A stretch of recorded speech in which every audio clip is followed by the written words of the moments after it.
प्यास जो बुझ न सकी, श्री कृष्ण स्वयं भी महाभारत रोक न सके। इस बात पर महामुनि उत्तंक को बड़ा क्रोध आ रहा था। दैवयोग से भगवान श्री कृष्ण उसी दिन द्वारिका जाते हुए मुनि उत्तंक के आश्रम में आ पहुंचे। मुनि ने उन्हें देखते ही कटु शब्द कहना प्रारंभ किया। आप इतने महाज्ञानी और सामर्थ्यवान होकर भी युद्ध नहीं रोक सके। आपको उसके लिए शाप दे दूं तो क्या यह उचित न होगा? भगवान कृष्ण हंसे और बोले, महामुनि, किसी को ज्ञान दिया जाए, समझाया बुझाया और रास्ता दिखाया जाए तो भी वह विपरीत आचरण करे तो इसमें ज्ञान देने वाले का क्या दोष? यदि मैं स्वयं ही सब कुछ कर लेता तो संसार के इतने सारे लोगों की क्या आवश्यकता थी?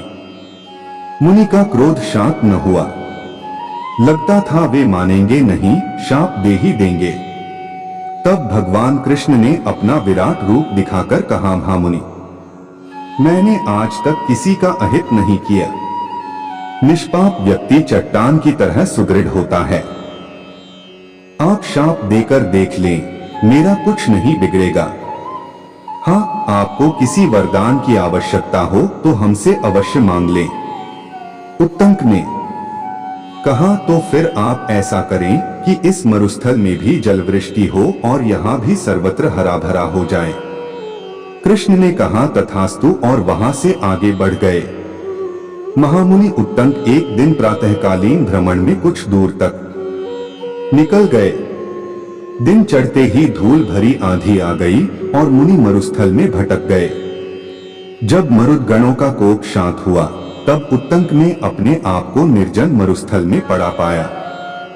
धूप तप रही थी, प्यास के मारे उत्तंक के प्राण निकलने लगे।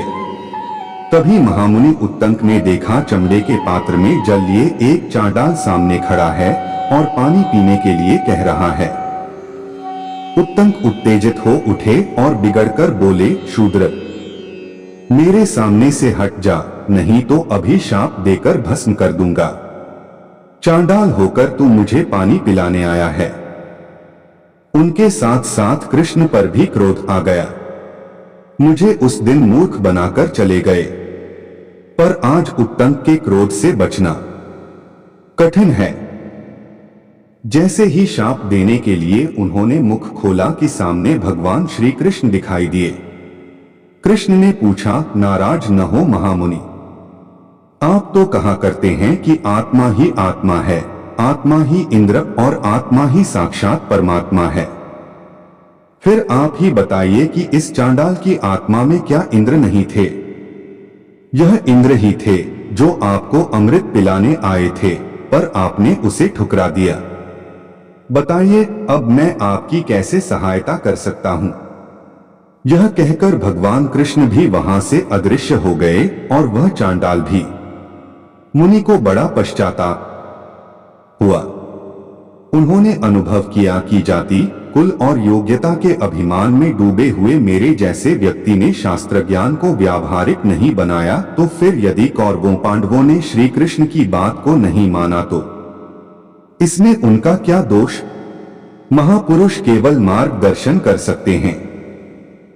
यदि कोई उस प्राप्त ज्ञान को आचरण में न लाए और यथार्थ लाभ से वंचित रहे तो इसमें उनका